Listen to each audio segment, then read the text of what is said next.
शिवराय, मी पांडुरंग कदम। आज आपण आलेलो आहोत कानडी या ठिकाणी। मराठा आरक्षणाचा लढा आता अंतिम टप्प्यामध्ये आलेला आहे आणि मुंबईला जाण्याची तयारी या ठिकाणी पूर्णपणे झालेली आहे।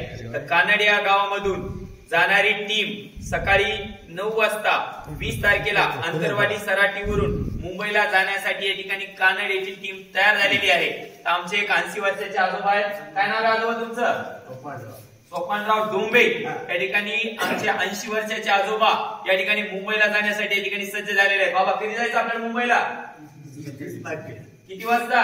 9 वाजता। सकाळी 9 वाजता 20 तारखेला आंतरवाली सराटीवरून मुंबईच्या दिशेने आमचे 80 वर्षाचे बाबा सुद्धा या ठिकाणी आमच्या खांद्याला खांदा लावून या ठिकाणी हा आरक्षणाचा लढा लढतायत। आणि त्यामुळं आम्हाला मुंबईला येण्यापासून रोखणाऱ्यांनो जरा सावधान। आमच्या या 5वीच्या लेकरापासून ते 80 वर्षाच्या वृद्ध व्यक्तीपर्यंत, आमच्या आजोबापर्यंतचे सगळेजण हा आरक्षणाचा लढा खंबीरपणे लढण्यासाठी आमच्या सोबत या ठिकाणी तयार आहेत। त्यामुळं मराठ्यांना अडवण्याची भाषा करू नका। मुंबई काय तुमच्या बापाची नाही, मुंबई सुद्धा आमची सुद्धा आहे। आम्ही या महाराष्ट्राचे नागरिक आहोत आणि म्हणून मुंबई आमची सुद्धा आहे। लक्षात येतंय का? त्यामुळं आमच्यामध्ये जोश आहेत आणि पूर्ण ताकदीने या ठिकाणी आम्ही मुंबईला मराठी या ठिकाणी 100% येणार। सगळ्यांची मुंबईला याची तयारी आहे का? एक मराठा, छत्रपती शिवाजी महाराज की जय। जिजाऊ मनोज जरांगे पाटील, तुम आगे बढ़ो। मनोज जरांगे पाटील, तुम आगे बढ़ो। या ठिकाणी संभ्रम पसरवण्याचा प्रयत्न करताय।